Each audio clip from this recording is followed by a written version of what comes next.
Welcome back to the Lose Your Mind podcast. We thought that we would treat you as it's coming up to Christmas with a little bite sized series. So, in just a few episodes, we are going to discuss how you can bring mindfulness into your lives at this busy time of year. And in this first episode, so you ease your way into a more mindful and happier Christmas, Alan and I are going to be discussing how you can manage expectation and pressure. Isn't that right? It so is, Kelly. So, first of all, what do you think about Christmas? Well, I'm split about Christmas. I love Christmas. I absolutely love it. I've got such fond memories of being young and Christmas time and just that excitement. I like being cold but wrapped up, hats and boots, and I love it all. And I love food. So I love the lead up to Christmas where you can basically just eat and drink a bit more than is usually acceptable. That's nice. I love cozy fires. But on the flip side, I do realize, and particularly with family members, so I'll bring up my mum here and hopefully she'll listen to this. She lets herself get out of control, stressed out about Christmas to the point I don't think it's enjoyable. She may disagree, but I think everybody to a degree does get wrapped up in the expectation of Christmas, don't they? Like how many presents you should buy and what food you need to eat. And essentially, Christmas could just be loving time with family and friends and a good meal, but it's blown out of proportion. And a lot of that comes from the expectation of it. So that's why today we're going to discuss that, aren't we? I mean, what's your view? Do you enjoy Christmas time? Well, I do and I don't. I think it's not the same as it used to be, and I think one of the problems is, and you touched on it, is our expectations of it. And the word expectations has so many different meanings here. It's expectations on us, our own expectations, our expectations that Christmas might be like it used to be in the past, when we were younger and freer and all that kind of stuff. But it's funny because I'm in the last few days, I've been starting to think of memories, and they're not even just memories, they're sort of feelings of this time of year, when the weather does start to get a bit colder and darker. And then you kind of naturally start to think about the times you've had before, if that makes any kind of sense. Okay. So I think Christmas is done something that's done to us in the it's such a big part of our lives and takes up a hell of a lot of time, doesn't it, when you think about it? And nowadays Christmas starts in November, really. Mm. And then, and it's basically just a few days, although I do think we should try and embrace the whole of Christmas time, whatever that might be for each individual person. But yeah, there's a lot of pressure and it's very hard to escape it. So what we're wanting to do here is bring a little mindfulness to Christmas, because if we apply the attitudes of mindfulness, we can find that we can enjoy it a lot more and not get quite so stressed out about it, like your mum, and just enjoy it because it is really and should be a magical time. I agree. And you said something there, which got me. And I think it's that attachment, isn't it? We have an attachment to how we think it should be. And if you suffer with feeling overwhelmed, stress, anxiety, even depression at this time of year, it's no secret, is it, that everybody's feeling a financial strain, things are going up. So you've got this pressure that you've got to buy X amount of presents and do this amount of food and attend this amount of things. And that in itself is quite overwhelming, isn't it? Because you place that judgment on yourself, don't you? You think, right, I should be doing this now. And it zaps the fun out of it. And I think then all of those magical moments are taken away. And for some people, Christmas isn't a great time of year. They may attach it to loss or things not being as they were. They might be missing people this time of year, and it heightens that sadness around things that aren't once as they were, as you said. And I think with mindfulness is what it's giving us is, even around those sad times, just bringing kindness and compassion to the moment itself. And each day is different, isn't it? We're all focused on this one day, and the build up is so intense that quite often people just want to collapse on the day itself. It's kind of, do you actually enjoy the day as you could with all the pressure that's built up? I think not.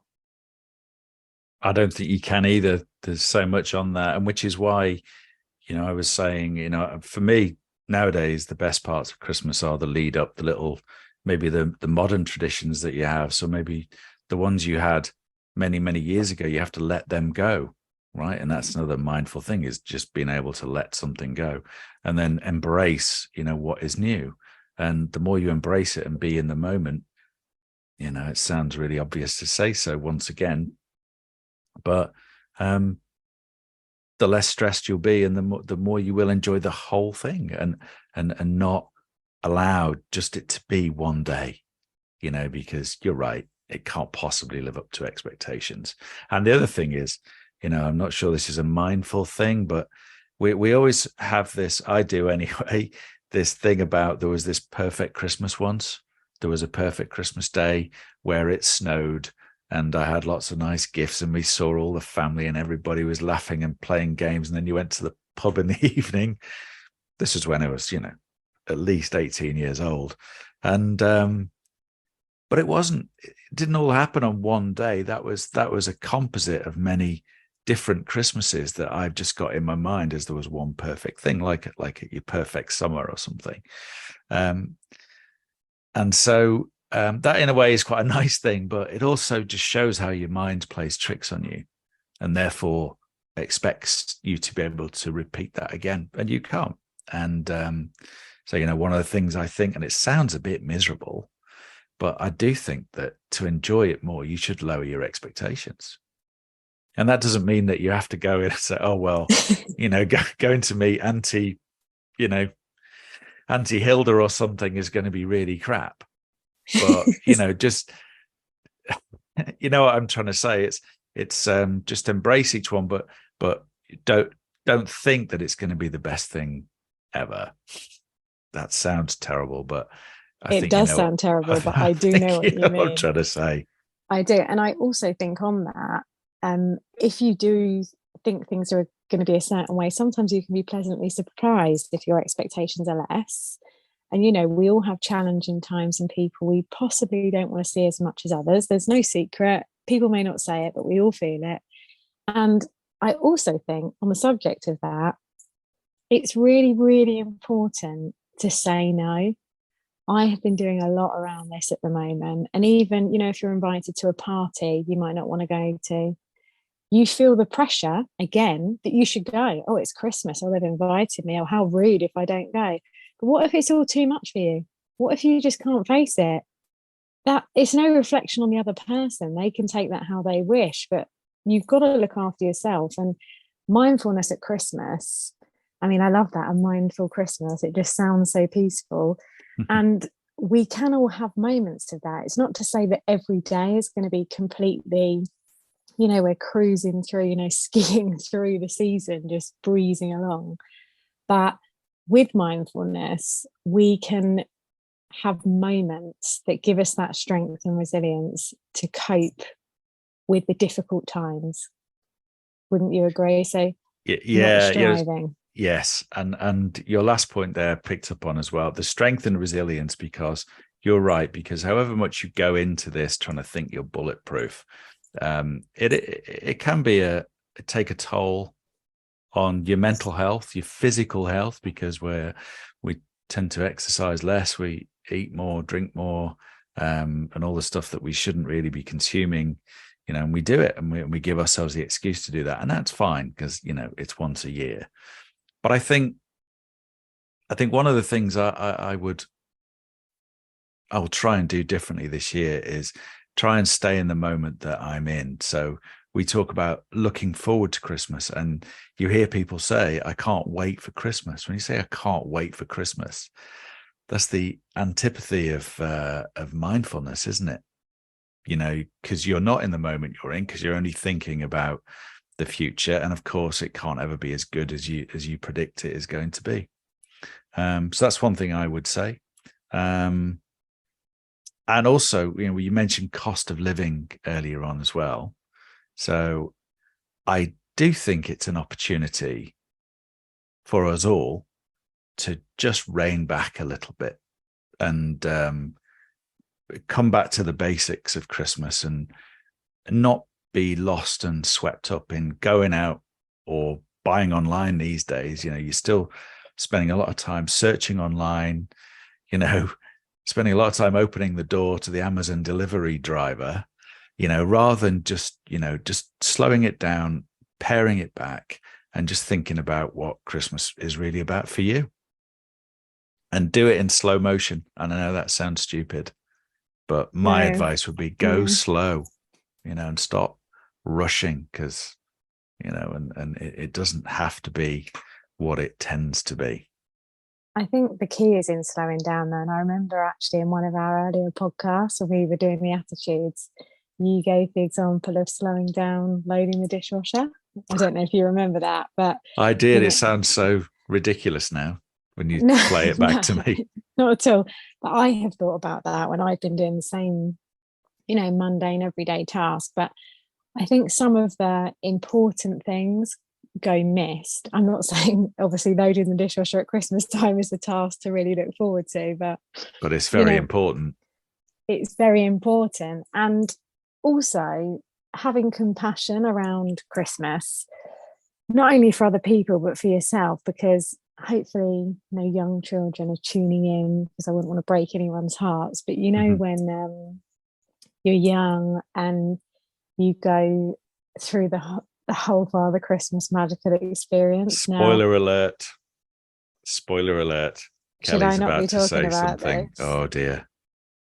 Oh, I actually feel bad We at the advise thought you of to it. turn your radios and Bluetooth speakers down at this point, because Kelly's going to say something. Go on, say it. Well, in the best way possible, then, without ruining it. I've got children, and I think the magic of that special time of year when you go to bed on Christmas Eve is just wow. I mean, it's a great, isn't it? But later, when you come to realize things aren't always as they may seem, You that mean is there's what no it. Father Christmas? I wasn't going to say that. No. Well, Can't believe it. really, is what it is. And I explained it this way to my elder daughter, who was actually okay with it. And I bawled my eyes out at the thought that that was over. That is what it does, is it gives you the capacity to believe in something that you can't see. So that's what it does. It brings you that magic that you're believing in something that you can't see in front of your eyes. And life is like that, isn't it? I mean, those magical moments, and we have those every day and we don't see them. We don't see the wonder in the tiniest things, because we're so caught up in being swept along with this big idea of huge trees and big lights. And I love lights and Christmas trees and things like that. But there are so many other things we miss just because we're caught up in the way that we think it should be. Like you say, you hold on to these things and they're all separate experiences. And even a simple thing like playing a board game. I love playing board games at Christmas. And that is just, so special, isn't it? You know, just sitting down and just giggling around. You know, someone always loses it that they should have won or that they're not winning. And it just those small things. I just think that's what Christmas is all about. Those things, not the buying presents and staying up late wrapping. It's just, yeah, I think we have to be mindful in the moment and just not judge ourselves for what we haven't done, and just appreciate what's right here. Because even if you can't spend any money or buy anyone something, most people just want time and love. They don't want presents. And, you know, I just think, yeah, Anyway, I'm getting a bit choked up here, obviously.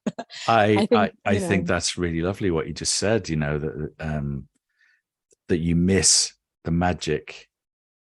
You know, somehow you just look beyond it for something else that isn't there, and actually, there's an awful lot that is there. If only you just look at what you're experiencing in the present moment.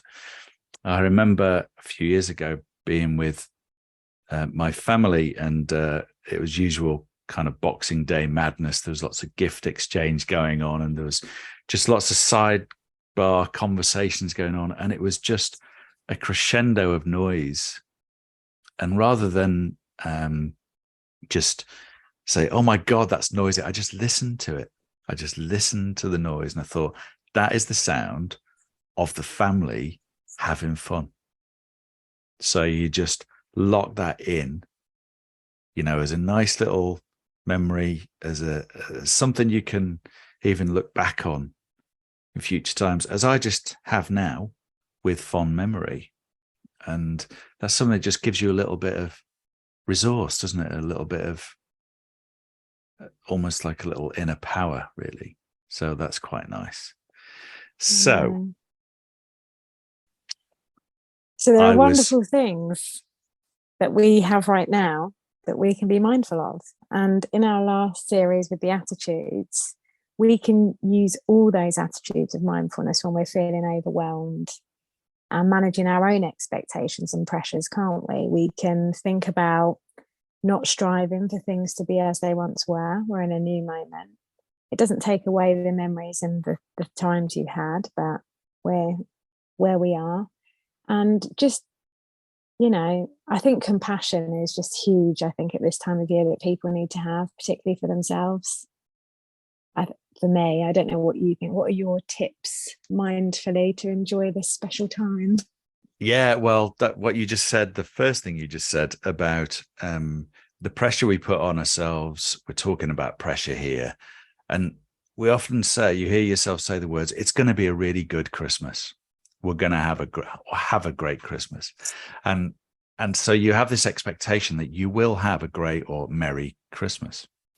And if you fixate on the end result, sometimes it doesn't happen. You have to fixate, if you like, on the small moments that get you there, the little building blocks. And it is the listening to the family, it's enjoying the board game, it's looking at the lights, watching the robin, outside the window, eating the berries and all that kind of stuff. It's all those little moments that are going to make it. So I've written down here, my one tip for everybody at Christmas is protect your mindful routine. So whatever routine you have, whether it's formally meditating or informally going for a walk and thinking about your senses and all of that kind of stuff, don't give it up. You need it more than ever, because especially in our line of work, and we teach mindfulness and we get people who'll make inquiries and say to us, I'll start in January. No, don't start in January. Start now, because in January, you won't need it in quite the same way. You need it right now. And you need to weave it in so that you can actually enjoy Christmas and not blast past it, is what I would say. My one magic tip. I agree. And my one magic tip, if we're allowed one each, is that when I explain mindfulness to people that don't understand it, I say all you're doing is noticing. It's my favorite word, because it's just quite easy to understand, even when you're talking to children. Like, you're just asking them to notice. And I would say at Christmas time, it's almost the best thing you can do to just get value and joy out of the moment, because last year we didn't have the greatest Christmas due to health issues in the family and things like that. And despite all that, the togetherness that we had as a family to support the people that needed supporting, it was quite heartwarming, really, although it was sad. So I was just really grateful for that. And I think, yeah, my one magical tip would be following on from yours, which is so helpful, because to prevent further fallouts. But I would just say, just to notice something small each day that just makes you smile, because it makes a big difference. That's really nice. And yes, as you said, and said earlier a couple of times, compassion is really what Christmas is all about, isn't it? Mm-hmm. Being kind, season of goodwill to all beings. So there you go. Perhaps that's a good place to end this little special episode. A mindful Christmas, how to handle the pressure and expectation. Kelly, any Yes. closing comments from you? No, I've enjoyed this chat, and it's given me space to reflect and just think about how I'm going to, lead myself up to Christmas this year. And just one last thing, I really, really think that people need to take away from this is not to be concerned by what they buy people, because I really don't think people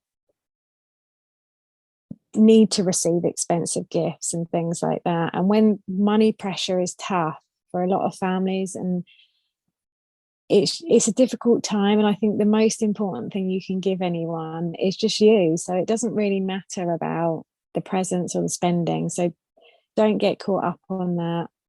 If you can, just try not to let that run away with you. And we will be back again, I think, won't we, before Christmas, with another little chat around how to be mindful up to Christmas. We're going to do another one of these to help you with some mindful tips. And what are we going to be discussing then? We're going to talk about how to enjoy the moment more, and how to handle stress and conflict, which, as we've discussed, can sometimes arise over Christmas, and no wonder too. But anyway, we'll leave you with that for now. We hope you've enjoyed this episode. And so we'll see you next time for a mindful Christmas on Lose Your Mind. We will. Goodbye for now. Bye-bye.